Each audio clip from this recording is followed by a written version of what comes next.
Aloha everyone and welcome to episode 9. Holy shit, episode 9 of season 1B of the Closers podcast. I will be your host this evening, Quinn, and I am in fact riding solo. No Chewy tonight, no Marco Alvarado, but fear not, for we shall brave this darkness together. What a crazy week. So much has been going on. Of course, there was UFC 249. We did a recap of that last Wednesday now. There's been two other fight cards in the interim. Anthony Smith versus Glover Teixeira. Alistair Overeem versus Walt Big Ticket Harris, but more on that later. We have finally made it. The end of the scholastic year. Graduation 2020 is a big thing for myself. It's just another year down, and I'm thankful for it. I've been fairly reflective of this past year, and there's a lot that I think I could do better. There's a lot that I did that I'm very proud of. Mainly on the academic sides of things, But things that I could work on is what's been on my mind already. The next step. New goals. It's important to have new goals, especially in a time like this, man. And the uncertainty of the corona age, under this wet blanket of a pandemic that's been oppressing all of us and keeping us indoors and 6 feet away from each other. It's important to set goals so that you can keep moving forward, so you can keep trudging forward.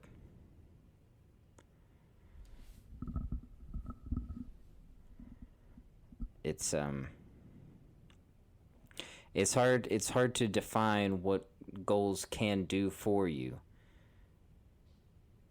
It's easier to point out how things can be when you don't have goals. Without goals, what purpose can one serve? I don't know. But I know, speaking for myself personally, having goals has done a lot for me, getting me to places where I want to be. And in this time, I've been trying to set up new goals. Haven't really been accomplishing them, to be 100% honest with you. I've kind of been falling short, but trying nonetheless. One such goal. This is really shitty. The coronavirus hasn't impacted me in, so a lot of people are experiencing depression and that sort of thing.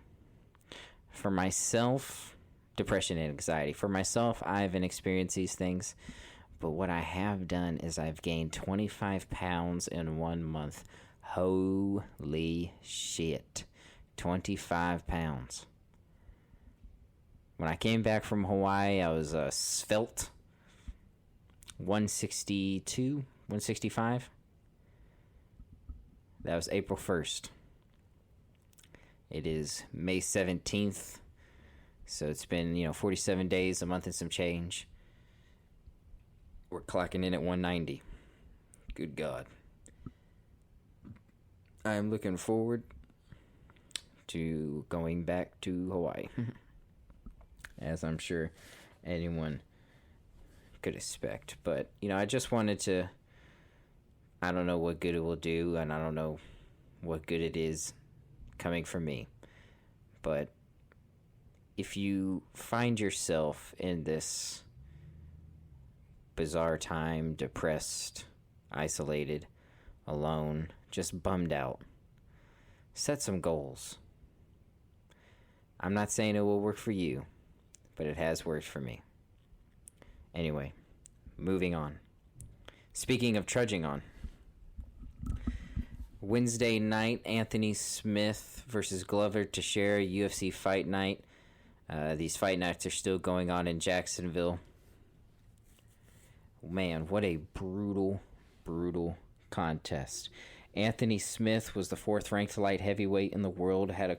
Has a record of 33 wins, 15 losses. It's 1-2 now in his last three.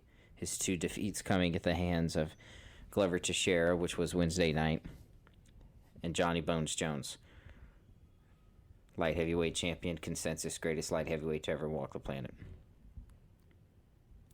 He fought Glover Teixeira. I already kind of spoiled it for you.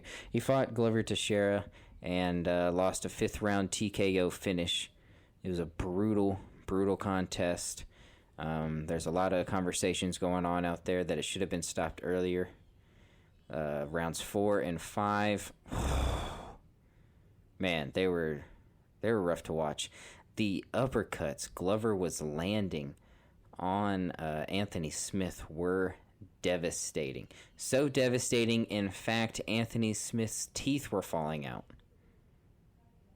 I'll repeat that again. His teeth were falling out. At one point in the fight, Glover Teixeira had back mount, and Anthony Smith was picking up his teeth off the canvas and handing them to the referee, Jason Herzog.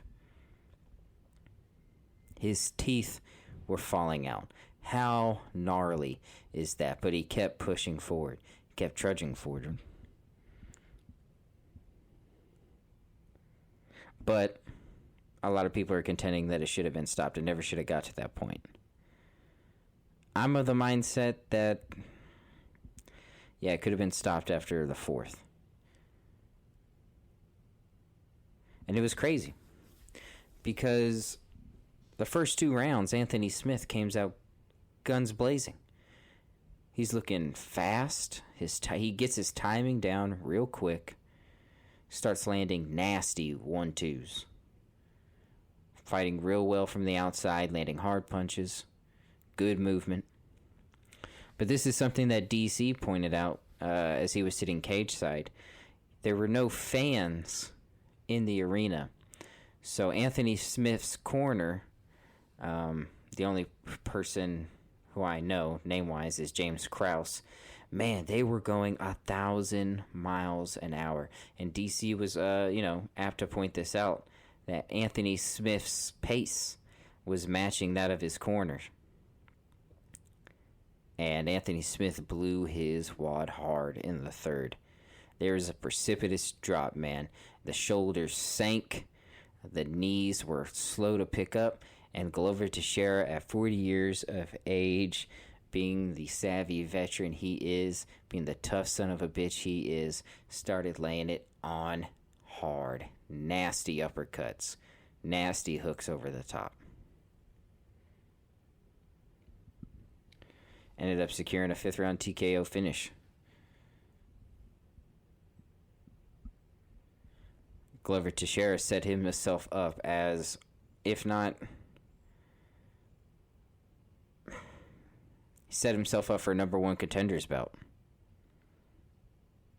Whether that would be against Dominic Reyes or Jan Blachowicz, well, that's up to John Jones, but he's right there, man. At 40 years of age, he is right there, one fight away from a world title fight, potentially. Now, there's been a lot of internet traffic that John Jones and Francis Ngannou have been yapping at each other. Of course, we all know Francis Ngannou is the taker of souls, the devourer of worlds. How John Jones would fare in a contest with Francis Ngannou? Whew. Hard to say. It's hard to bet on Francis Ngannou, to be 100% honest with you. I mean, even though he got, beat pillar to post by Stipe Miocic in 5 rounds. What was it, 2-3 years ago now? Man, he's come out and he's just been taking scalps.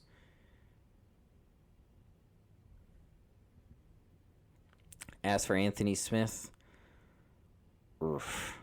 I mean, back down the ladder, Back to it, back down the ladder, and back to work. The good thing is he doesn't fall. I mean, light heavyweight's not a particularly thick division. I think it's one of the lighter divisions across all gender spectrums. So he doesn't fall too far from, contendership. But he does fall, a rung or two. I think for Anthony Smith, a good bout for him coming up would be Corey Anderson. Both fighters are coming off a loss. Both fighters are ranked top 10, I believe.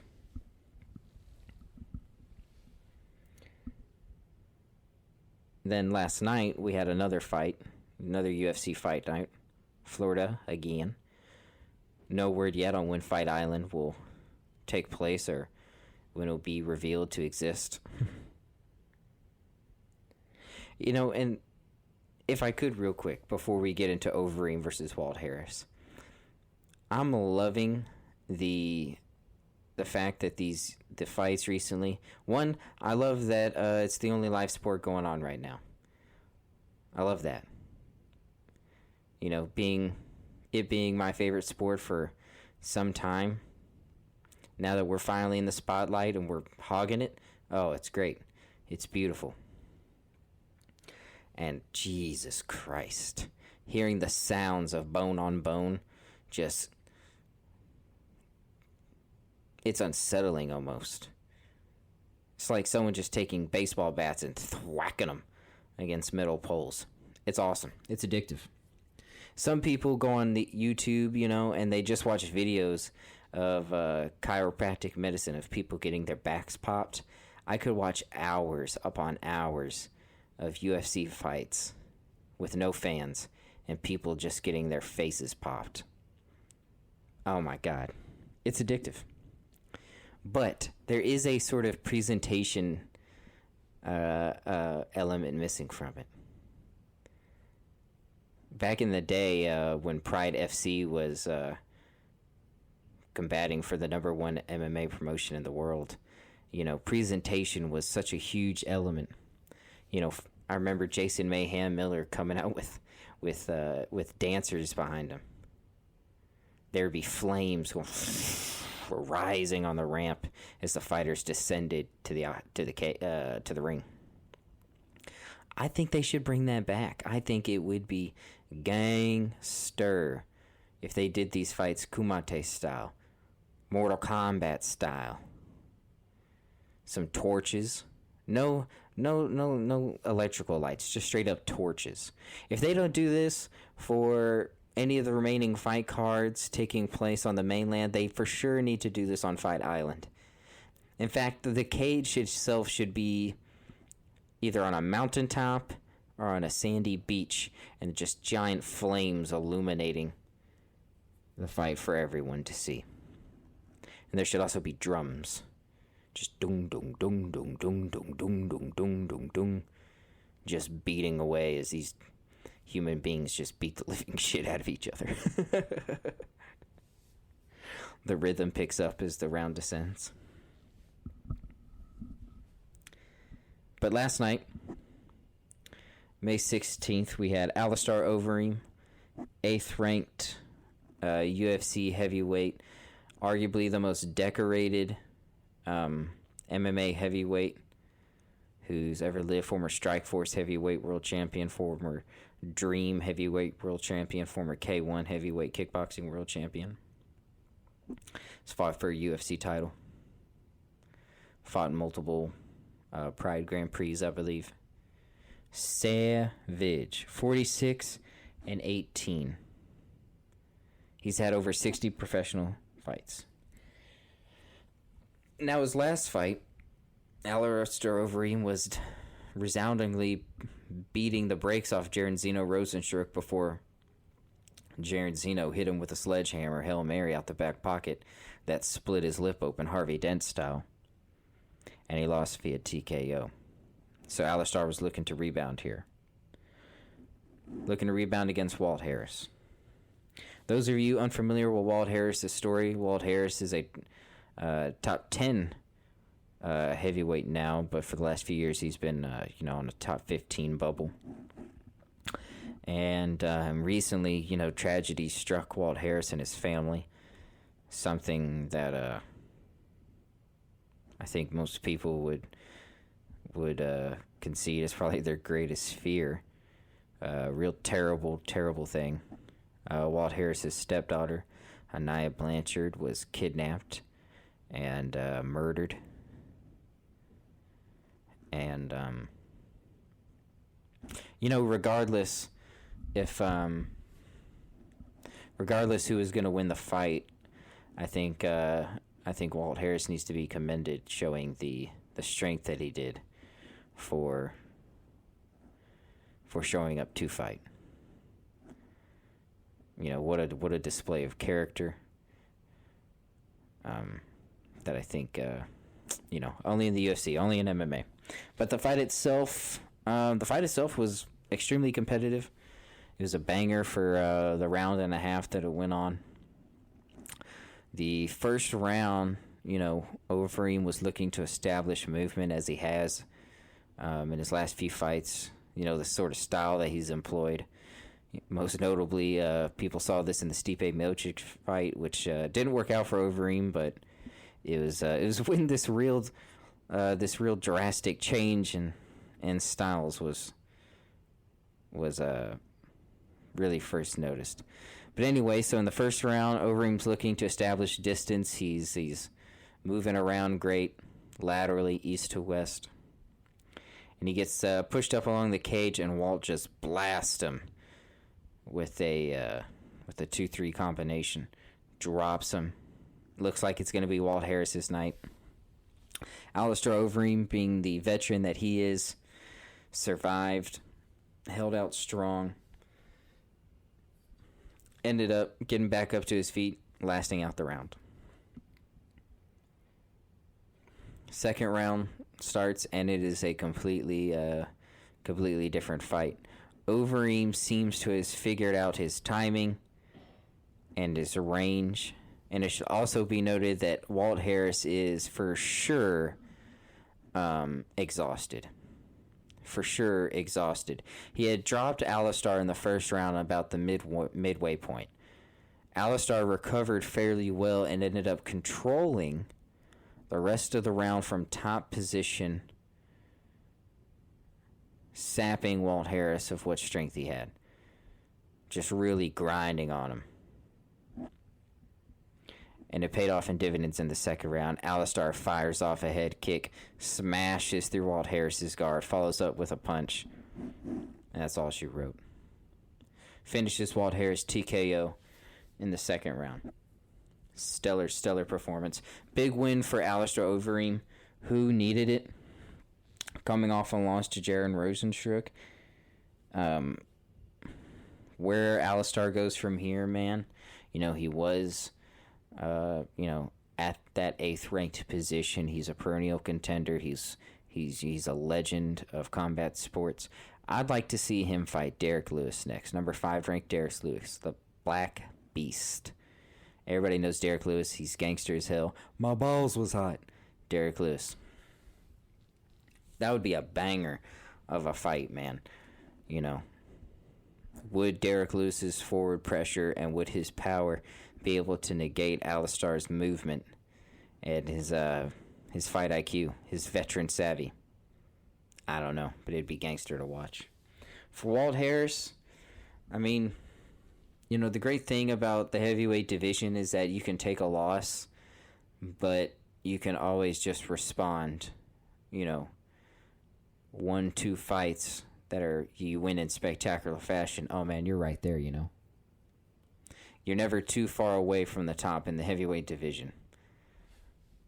So, for Walt Harris, who's 13-8 now, I would like to see him fight a rematch, actually, against Fabricio Verdum.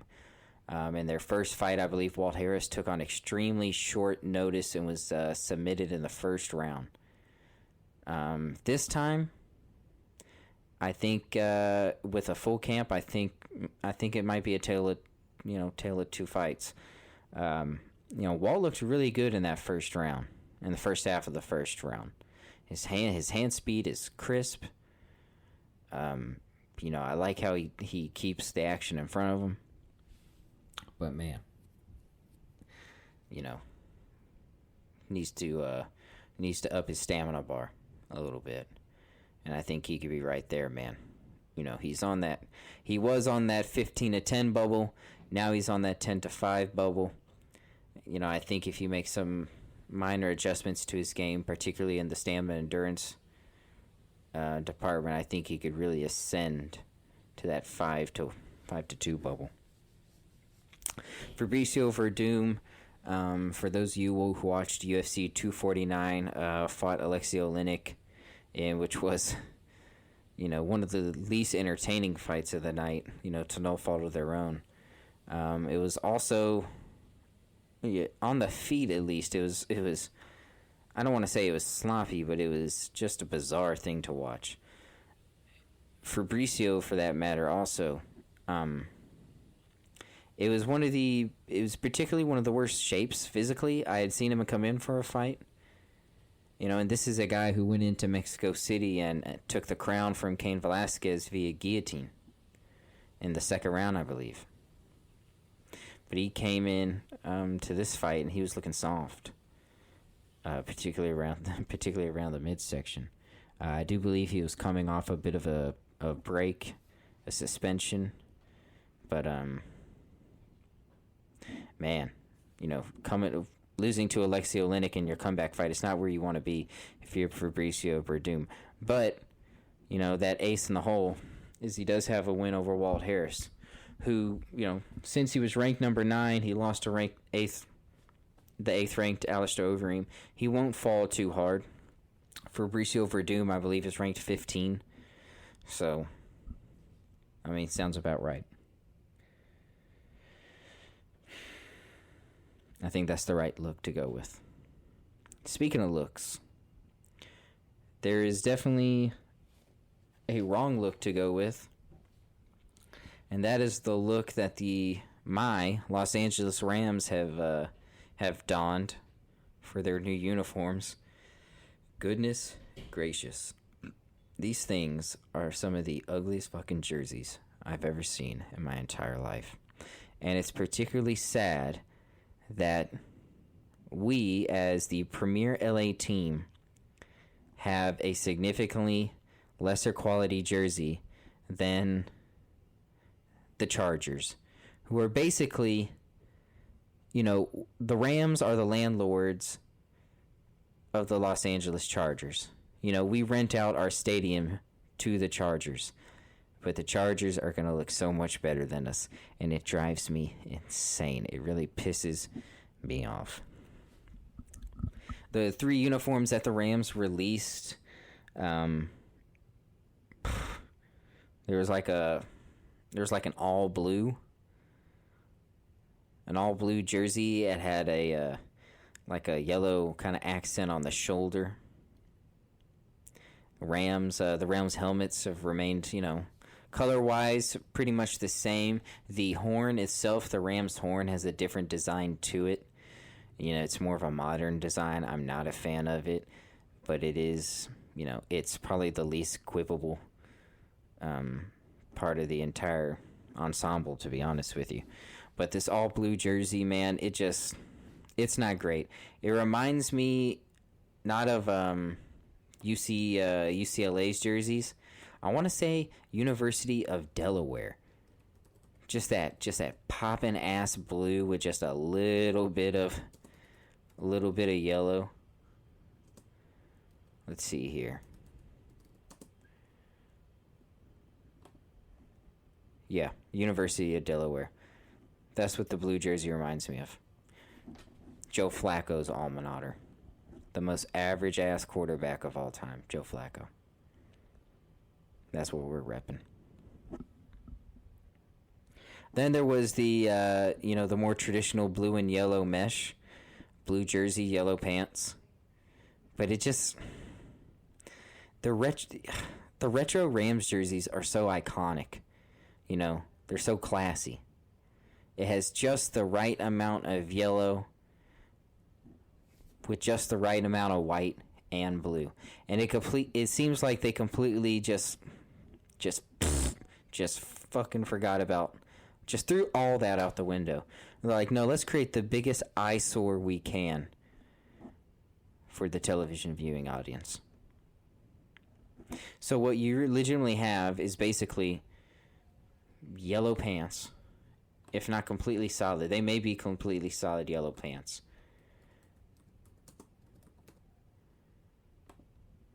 Completely solid blue jersey.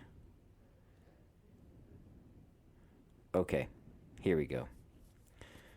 So they're not completely yellow. They have a solid blue stripe that runs down the side of the pants into blue socks.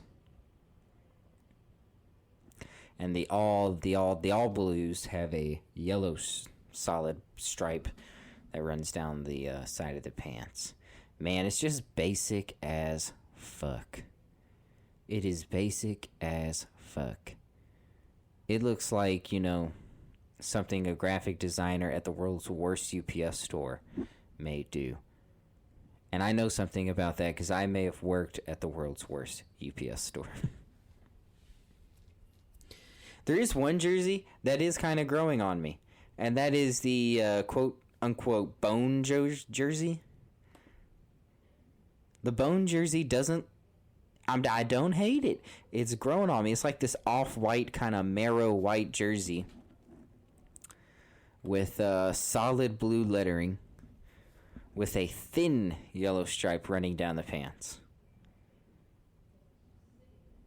I don't hate the coloring. The font of the letters, it's a little... I don't know.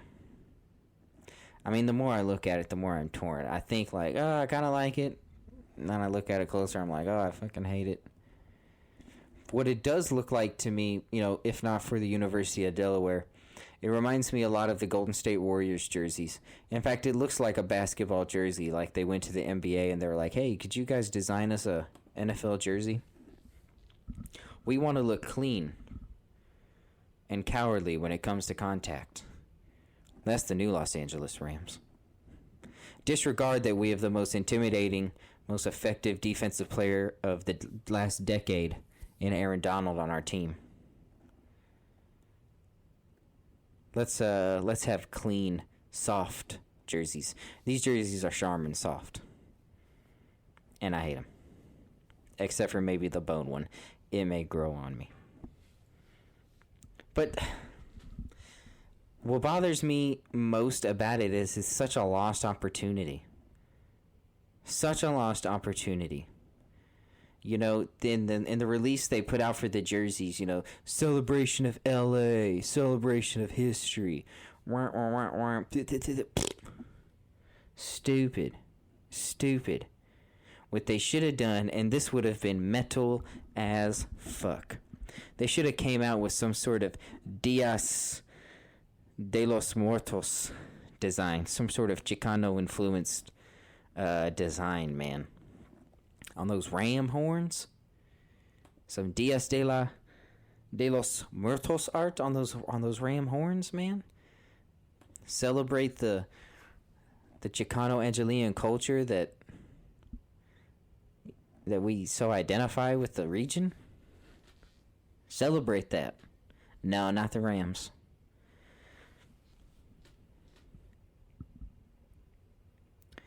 What are these jerseys? Jerseys are supposed to say something. They're supposed to, tell a story about your city and your state. What the fuck do these jerseys say about our state? Clean? You go down Skid Row, it's the farthest thing from clean. I don't know what these jerseys say about our state. And what our jerseys need to say is that we are the motherfucking team in California. We are the Californian team. The Raiders are gone. It's the Rams now. And I truly believe that. The Chargers never should have left San Diego. San Diego deserves a professional football team. The Chargers should be that team. Undisputably. They live in their own fucking bubble anyway. Whale's vagina. And the 49ers, it's the same thing, man. The Bay Area is such a unique place unto itself that it's neither SoCal nor NorCal.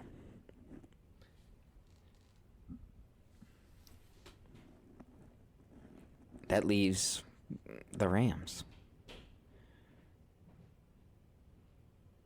The Valley team. should represent both Southern California and Northern California. And what better way to represent California culture than to celebrate the Chicano Hispanic culture in California, or, formerly known as North Mexico. I mean, why not? It would have been so tight. It would have been so dope. And there's so many different color schemes you could have done with it. I think the NFL should start doing like special jerseys. Kind of like how the NBA does like the city jerseys. Unique jerseys to celebrate a unique occasion. I think the NFL should do something similar to that, man. If there's anything that the NFL can take from the NBA, man, it's that.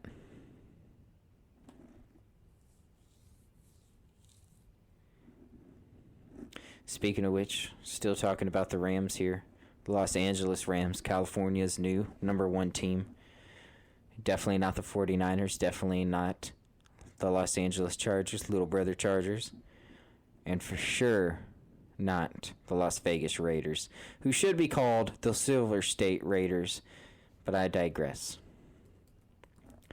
The NFL draft was not too long ago. I haven't really had a chance to really get into the Rams draft, how they did this year. And, looking at the top 10% of the iceberg before I was really getting into this season, when I first saw it, I was like, what? We went rounds 2 through 6 without drafting an offensive lineman. And we didn't draft a single offensive lineman to our last pick. That kind of blew my mind. Offensive line was one of our biggest weaknesses last year. Whether it been the health or whether it been the actual performance. That's debatable. That's up for discussion. But I definitely would have thought adding some depth on our offensive line through the draft would have been a priority for us. Now, of course, we did bring back Andrew Whitworth, the future Hall of Famer, the great Andrew Whitworth. But I'm not mad at what we did. What we had to do immediately was address the loss of Todd Gurley. Todd Gurley was released this past year. He signed with the Atlanta Falcons, leaving a big hole in the Rams offense. We need someone to alleviate the pressure off Jared Goff, to take some, to bring some defenders into the box so we can allow Cooper Kupp, Robert Woods to get open, Josh Reynolds, Tyler Higbee. Shout out to Western Kentucky University. My first foray into higher education, Western Kentucky University. With the 52nd pick in the second round, the Rams drafted Cam Akers. Might be Akers. I'll also say Cam Akers, running back out of Florida State. I haven't done too much research, but from everything that I've heard, from what I understand, is that he was the top recruit in the nation at one point, chose to go to Florida State, and balled out. All things given, he had one of the worst offensive lines in the nation. And yet he still racked up over 1,000 yards.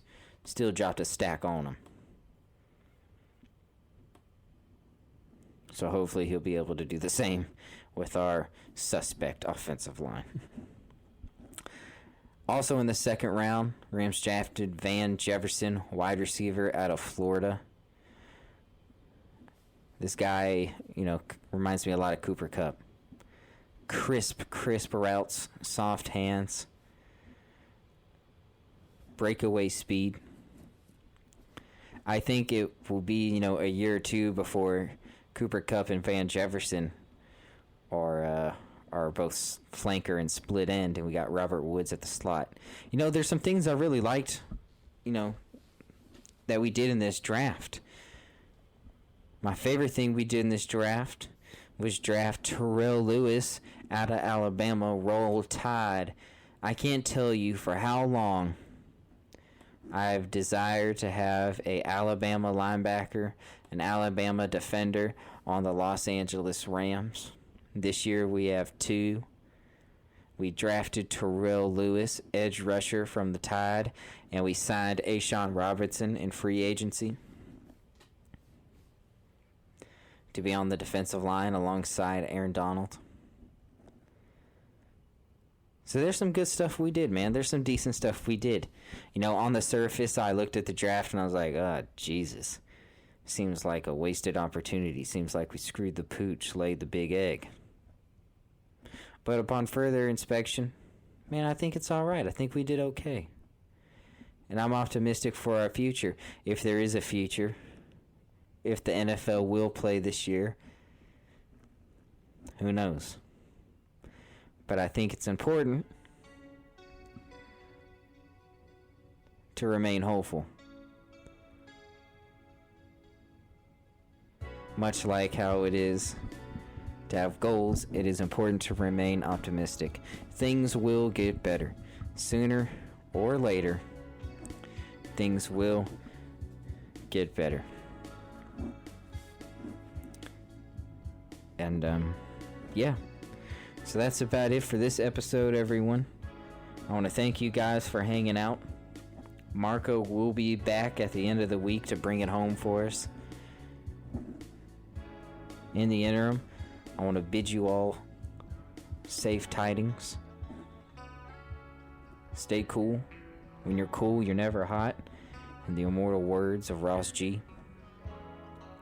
Follow us on Instagram at The Closers Podcast. On Facebook, follow us at Closers Podcast. And subscribe to our YouTube channel, The Closers Podcast, as well. Alright, everyone. Adios.